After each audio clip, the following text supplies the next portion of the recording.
Hi guys, welcome back. So it's been a bit of a while since I did my last update, and you probably know that in my last video I came home from being in the Philippines only to find that my house was completely destroyed by water, and it's been a little bit of a nightmare since then.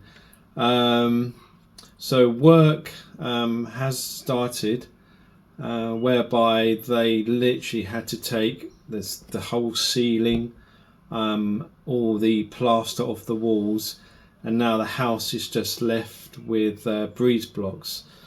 The flooring has had to come up completely, and that's because not only because of the water, but because underneath the flooring there was other parquet flooring, and in that parquet flooring there was glue, and in the glue was asbestos, and for those who know, asbestos can be dangerous, and because of new regulations and the danger of asbestos, it all had to come up. Thankfully, I was insured, but I'm having a lot of issues with regards to where I'm living at the moment. So, through the insurance, I was provided a place to stay whilst the house is being sorted. They reckon maybe about 5 months or so. One of the companies that's job is to find me a property, found me a property because they did not want to keep me where I'm staying now because it was costing too much money. Even though I was happy to be here, they were looking for alternative accommodation. So they found me a place, another house, and I went to view the house, and I met the estate agent, and he said to me that the house was in perfect condition. So I didn't inspect the house, so because I took his word from it. I went back to the hotel where I'm staying, and then I went to visit and properly inspect the property. When I got there, I was quite horrified to what I found. All the windows upstairs were blown. The light switch in the kitchen wasn't working. The paneling that goes round the windows was coming away. The window in the bathroom wouldn't lock, wouldn't close. There was drafts coming through the windows. But what made it more, I'm going to say the word frustrating, but what made it more frustrating for me was I was sent the inventory list by the landlord on WhatsApp, and it said that everything was in perfect condition. So for those who maybe moved in, you get an inventory list, don't you, and it tells you the cooker, the lounge, it gives you a breakdown of what everything's like. And I was told on this inventory list everything was perfect. Well, it wasn't perfect. Nothing was perfect. The house, the kitchen was falling down. When I went into the kitchen, I touched a cupboard and the door came off. I sent all these pictures off to the company that found me the property. I made it known to them that I wasn't happy. I wasn't happy because it just wasn't fit to live in. And then after sending off all the pictures, it went off to my loss adjuster. The loss adjuster said, well, I need to look into this. He came back, sided with this company, and said that it is livable. And I said, well, it's not. I then sent many emails back and forwards trying to explain that I'm not going to live there. But this is the problem. When they found me the property, I went there, saw the agent. The agent turned out to be a family member of the landlord. And when I spoke to the landlord said that his cousin was doing him a favour. So I'm thinking, well, this is like warning bells here. And I'm thinking about the inventory that was supplied to me by the estate agent. So I've gone there. I didn't inspect it because the agent said, it's in perfect condition. I should have done. I went back there a second time. As you know, it's in a terrible state. But I signed the contract as a tenant to stay there. So at this moment, I'm fighting to say, look, this is not acceptable. I've sent off my evidence to the company that found me the property.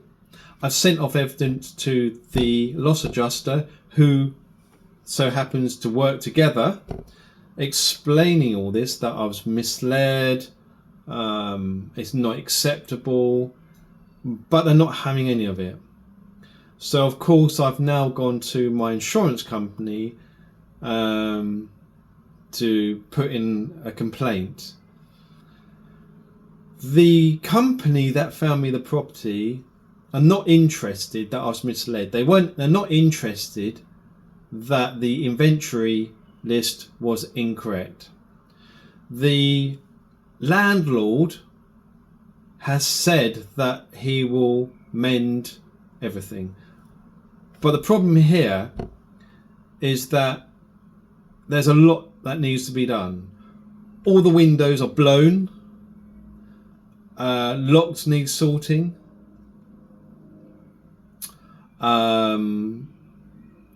Switches, cupboards, the kitchen. There's a lot to do. They are saying that it is livable. I'm saying it's not. Had I known that there were all these problems, I would have not said yes. The loss adjuster said that he could not authorise further accommodation where I'm staying now. So of course I'm thinking, my goodness, where do I live? I've got a house that is just a shell. The insurance company's put me into a temporary accommodation. I've accepted a property. I've signed the contract not knowing the state of the property. The company's saying yes, you can live there. I'm saying no. So I've been really busy sending emails, hence why I haven't released any further updates of me travelling and going to all these nice places, because I've been dealing with all this rubbish. So at the moment where we stand is that I've sent in further complaints. The landlord and the agent being family members, there's something not right. The landlord was sending me WhatsApp messages calling me bro, mate, and I just find that a little bit unusual. For me it's very unusual. When I explained this to my insurance company, they were a little bit taken back by this whole saga. And there is a complete and utter mess. So you've got the insurance company, you've got the company that funds you temporary accommodation, you've got another company which is the loss adjuster. Now the loss adjuster and the company that funded me the accommodation, they work together. I pointed out the misleading information. I pointed out the inventory being done to a point that it was misleading. And the company that found me the property, they're not interested. They are not interested.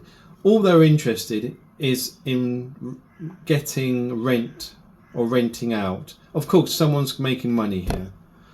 I've highlighted this in my emails. Of course, I've gone into more detail that I'm saying here on this video, and it's just been a really stressful time.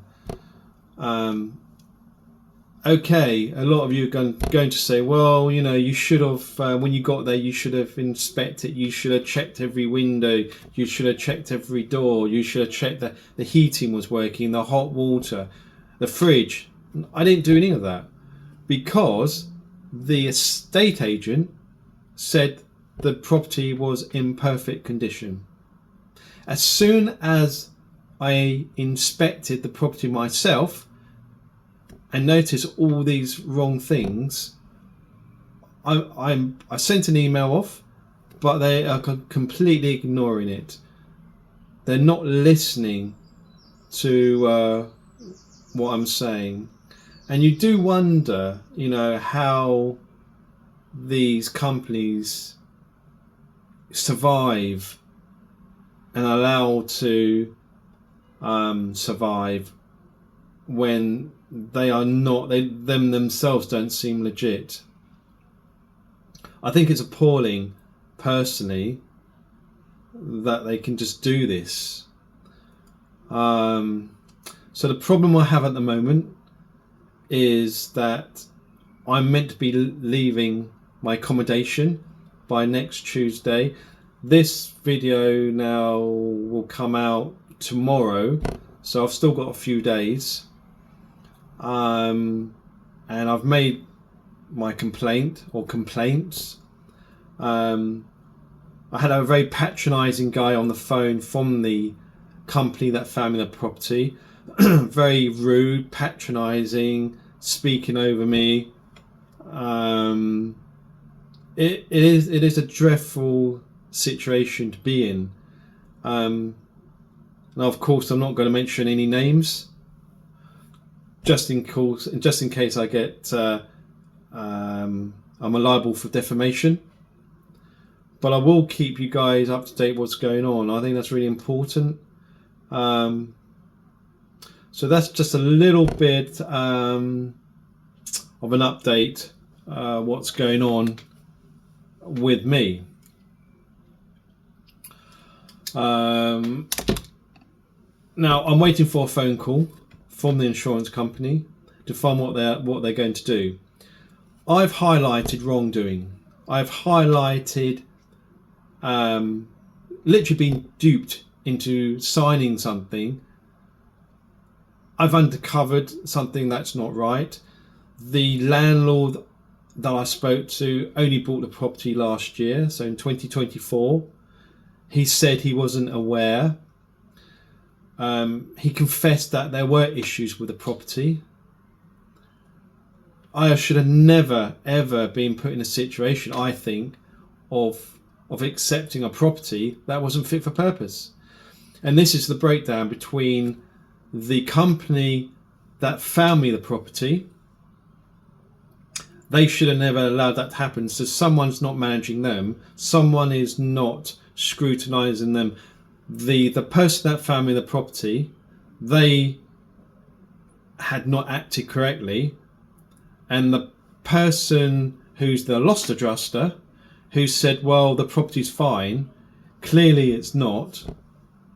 And because of that, we have this nonsense that we are going through. But anyway, guys, it is what it is at this moment. So it's just basically, I'm hoping justice prevails. The problem I have is that I've signed a tenancy agreement. I've signed it. It's a legal document. But the problem is that the information that was supplied to me was misleading. It's meant to be like for like. You know, it's not like for like. You're not going to want to move into a property with them where there's a lot of work to be done. The landlord said that he would release me early from the contract. Well, you know, until he finds a new tenant. But the crazy thing about it, that's not how it works. And if my property is fixed, say in 3 months' time, okay, and the landlord hasn't found a new tenant, according to the agreement, I'm still liable as a tenant if I move out, because he hasn't found a new tenant. And this was mentioned to the insurance company, and they're saying, well, no, that's not right. So there's a lot of rubbish going on. There's a lot of misinformation, and of course I don't know this information. I'm not technically experienced in claims, etc., etc. But anyway, that's a little bit of an update for me. I will keep you updated. Again, sorry guys, it's just been such a long time getting back to you. It's just a lot going on at the moment. The weather here is absolutely gorgeous. Haven't had the time really to go out and make any videos. But thanks for sticking by me. Please do subscribe and share and like my videos. It is appreciated. I do have some news for you, but I'm going to leave that until I sort out this scenario or this situation. All I will say is that make sure you do have home insurance. Really, really important. I was never expecting this to happen to me. I don't think anyone would expect their home to be destroyed from water. And whilst the insurance company have been amazing, the two companies that I would imagine are contracted or employed by an insurance company haven't been great, which is a shame. It just lets down the whole system. It's not great. When you highlight wrongdoing by the landlord, when you highlight wrongdoing by the agent, who, I've said this before, is a family member, you kind of think, well, hang on, there should be alarm bells ringing here. And even though I've signed a contract, what should be happening in an ideal world? They should be saying, right, no, we understand. This is unacceptable. We will deal with this ourselves. But that hasn't been the case. It's been really shoddy from these two companies, not by the insurance company, by these two companies. I've been led up the garden path. Moving out of one destroyed property and expecting to go into another property that needs work to be done. It's just ridiculous. The landlord said to me on the phone that he was unaware. He only bought the property last year. But hang on, you don't. If there work to be done, and clearly there are major issues, especially upstairs. That needs to be sorted. And for the landlord to say he wasn't aware, I think it's pretty appalling. And what else can I say? I keep you updated. I let you know what's going on. Thanks for listening, guys. Thanks for my rant, but I'll keep you posted. All right. Until then, be good, be safe, and I'll see you soon. Cheers, guys.